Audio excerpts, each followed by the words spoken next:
Hello everyone, today I'll be narrating 3 new creepyposts that I found off of the Let's Not Meet subreddit.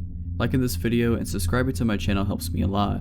After you've heard these stories, let me know what you think of them in the comments below. But without further ado, let's dive straight into their experiences. These are their stories.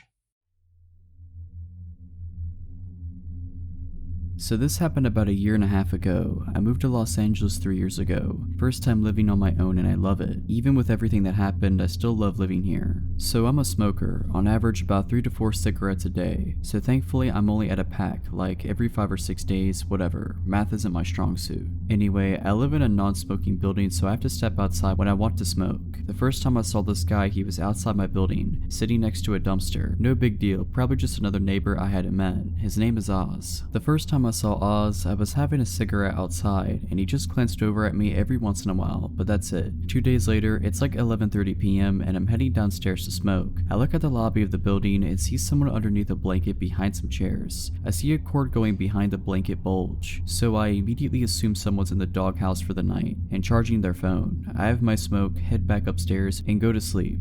A week later, it's the middle of the day. I've gotten some work done and decide to take a smoke break. I go and sit outside like I always do. Oz is sitting outside as well. This time he's got some paperwork with him. A lot of paperwork. At this point, I feel like I should provide a description of Oz. He's about 6 feet tall, early to mid-30s. He has medium length hair that has been styled into dreadlocks. A full but short beard, if that makes sense. He was wearing worn down pants and jackets. Based on his face, he seemed like he cleaned himself up regularly, but his clothes made him look homeless, and sadly he was. So Oz is going over the paperwork in his hands when he looks over at me and says hi, so I responded kind. He then asked me how I'm doing today. I'm doing pretty okay, I respond. How are you? I'm good, man, I'm good. Good. It's a nice day, right? Yeah, it is. So when are you moving? Now that question came out of nowhere. Was he hoping to find a new place to live? Was he trying to move into this building? Was that what his paperwork was all about? I mean, if he's moving into a new apartment, great. I hope life works out well for him. But why was he asking me when I'm moving out? I know the building at the time had a vacancy or two, so if he was going to move in, why ask a question like that? Why make it sound like he's waiting for someone to move out so he can have a spot? My brain asked all those questions in less than a second of Oz asking me that. After a couple seconds of being stunned by Oz's question, I just said, I'm not moving anytime soon, man. My cigarette was over by then, so it was time for me to go to my apartment. Another week later, I go see a friend stand up set, and when I get back to my apartment at like 10 p.m., I see 2 police SUVs outside my building with lights on. I go inside because if there are 2 police vehicles already there, I can't do anything, so might as well stay out of the way. The cops are talking to one of my downstairs neighbors, and I can't catch anything they're talking about. 2 days later, notices have been put up next to the mailboxes that say, this man is not allowed in this building, and it has a photo of Oz. Turns out the blanket bulge I saw was actually Oz, when he somehow managed to get inside the building and sleep in the lobby with an electric blanket.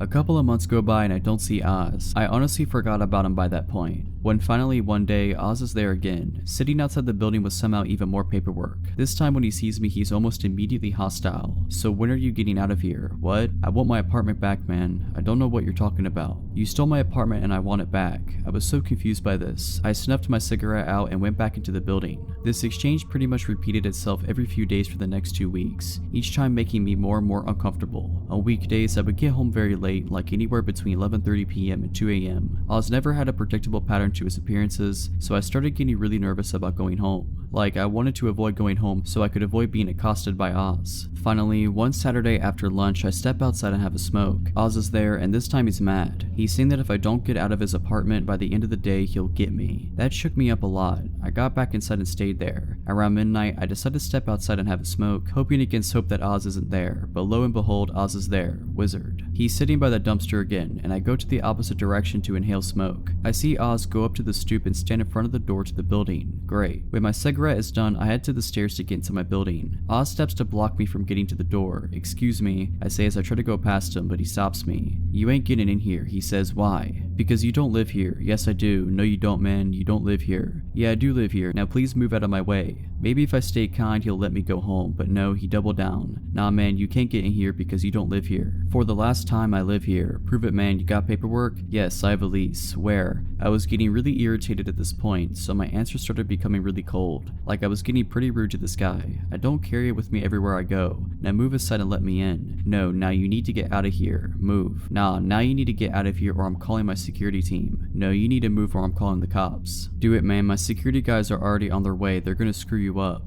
At this point, I was already stepping away from the door and pulling out my phone. I called the non-emergency number because in the moment I didn't feel threatened by Oz, but I should have called regular dispatch instead of non-emergency. Cops got there about half an hour later and Oz was still there. The cops came and got out of their car. One cop was holstering their nightstick and dropped it on the ground, then holstered it properly. The two cops that showed up separated and talked to Oz and I separately. I tell my cop that I was just trying to get back into my building. He's blocking me. He's been harassing me lately saying I need to move out. Oz, however, had a very different story. He claimed that I stole his apartment from him, stole his credit cards, and stole his insurance payouts. The apartment he claimed I stole from him isn't the apartment I live in. The cherry on top of this lack of a sundae is the part where he accused me of throwing dog water on him. An actual water bottle filled with a mixture of dog spit and water. That's the guess I have as to what dog water is. First he claimed I threw it up at him while I was standing on the sidewalk and he was on the stoop. Then he claimed I was on the fire escape above him and literally poured the water on him from above. Thankfully the cops knew immediately that this was a lie, but because I guess no actual crime had been committed, all they could do was tell Oz to go away. He was not happy about it, but he did. I hoped that Oz would not come back after that, but sadly I was wrong. Oz did come back just one last time. A few days later, it's the middle of the day and I'm walking downstairs to inhale fire. As I step outside, I see two cops, Oz and one of my downstairs neighbors. Oz and my neighbor are separated and giving statements to the cops. When my neighbor is done, his name is John. I go up to him and ask him what happened. John then shows me his elbows, both scraped up and lightly bleeding. One of his knees is also lightly cut up.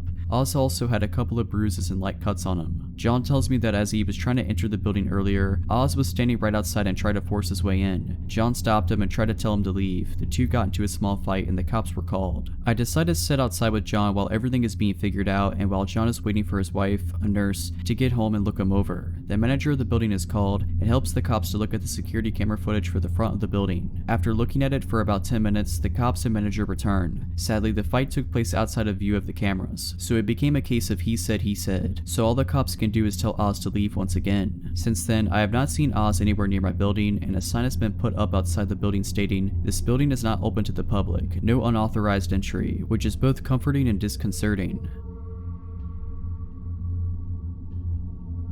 This event took place quite a few years ago, so unfortunately I don't remember everything that happened, but I remember nearly all of it. Anyways, this happened when I was around 4 to 5 years old and on Easter Sunday. My family always gathers at my grandmother's house to celebrate holidays, birthdays, etc. So as we do every holiday, my mother and I started our hour-long trip to her house. My mother prefers to live away from all the city commotion, which explains the long drive. We were probably around 20 minutes away from our destination when my mom noticed that we were a little low on gas, so we pulled into this old, almost rustic looking gas station with just a handful of customers inside. It was red and white with a few festive decorations outside and lots of Easter stickers on the two large glass windows that were on either side of the door. My mom, having taught me not to talk to strangers nor open the doors for anyone but her, trusted me enough to leave me in the car alone as she went inside briefly to pay for gas. She told me she would be right back before going into the gas station. It felt nice that day, so the windows in the car were down so we could feel the breeze while driving instead of the AC. While I was waiting on my mom, I remember adjusting the colorful paper clippings in my Easter basket next to me, then looking out of the backseat window. When I looked over, I saw a tall, older man, maybe around 30 or 40 years old, approaching my window.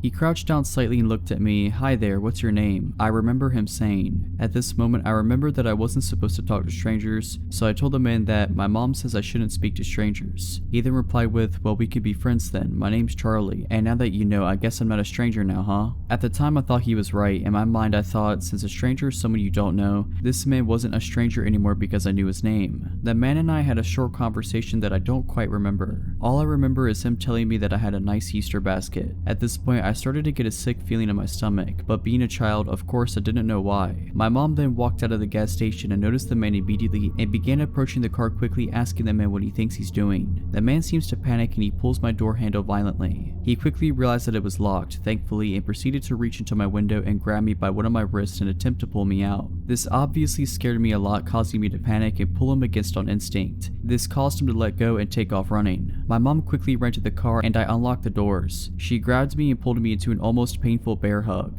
then inspecting me closely, repeatedly asking if I was okay. I ended up with a slight bruise / redness on my arm where he grabbed me, but other than that I was just shaken up. The reality of what had just happened set in at this moment, and I remember just crying and holding onto my mom right after I said I was okay. I don't remember anything after this point, but I recently asked my mom about it and she said that she called the police immediately after. To this day, my mom still says that this was the most frightening moment of her life and claims that if she had gotten there any later and came back to an empty car, she wouldn't have been able to live with herself.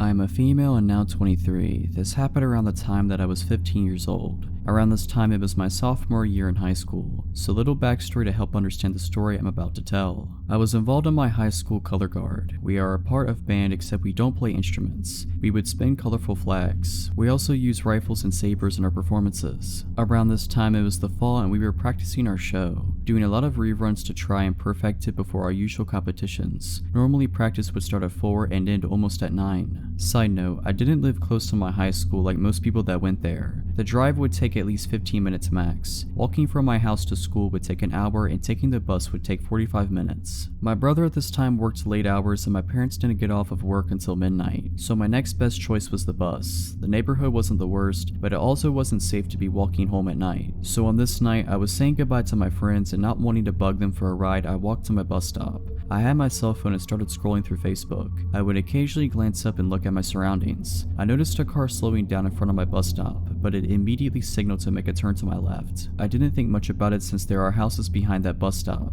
It wasn't weird until I noticed this car doing that again and then again and again. I found this odd. It wasn't until he had basically passed by me for the 7th time that he finally parked on the curb by my bus stop. That's when I got a good look at him and that I took in his appearance. This happened a couple of years ago, so my memory isn't great, but I do remember he was Hispanic and reminded me a bit of an uncle of a friend of mine. He spoke his first words to me that sent me panicking. To translate what he said to me in Spanish, it was basically him saying, "Hey, come over here, do you need a ride? Hop in, I'll take you." He kept saying that for a good 5 minutes and then suddenly drove off. I then let out a breath I didn't know I was holding in. I was trying to calm myself down and tell myself it was over, but I knew it wasn't and I was right. His car showed back up and the thing about my bus stop is that there is a house behind it, except before the house there is a good amount of space with just dirt. Cars can actually go in this space and I've seen it before. He parked behind my bus stop. At this moment I was already thinking about how to get out of the situation. I was frozen in place, not fight or flight but freezing. The worst thing to ever do. At this time this big guy was close by and was walking his pit bull on a leash. In my frozen state I knew this was my only chance and fought to get the words out. It was my only chance to save myself and I'm so glad I spoke out. "Excuse me, could you please stay with me? That man in the car right there won't leave me alone. I'm very scared. Please stand by my side." My words choked up and I was shaking at this point. The guy was kind-hearted and agreed. He stared down the man who at this point had his window up and began reversing. He drove off and the guy stayed with me till my bus came. At this time it was 9:59. I know that some of you might ask, why didn't you go back to your high school? Well, at this point no one was really there. Mostly everyone had been picked up. I had a cell phone but no one was going to be able to pick me up. This was my only transportation and that time I didn't know about Lyft or Uber. I'm not even sure if it was a thing back then. Overall, I'm just happy to have been saved by that kind-hearted guy. Because of him, I am here and able to share this story of mine. I'm still shaken up at the memory of it because of the scare it gave me. After that incident, I asked for a ride for the remaining of that season. Sometimes, even when you don't want to bug people with rides, it doesn't hurt to ask. It's better to be that annoying person than finding yourself in my situation. Stay safe when taking the bus at night. Alright, so that's it. Hope you enjoyed this video. If you did, consider liking this video and subscribing to my channel. Let me know what you thought of these stories in the comments below. But as always, Have a nice day.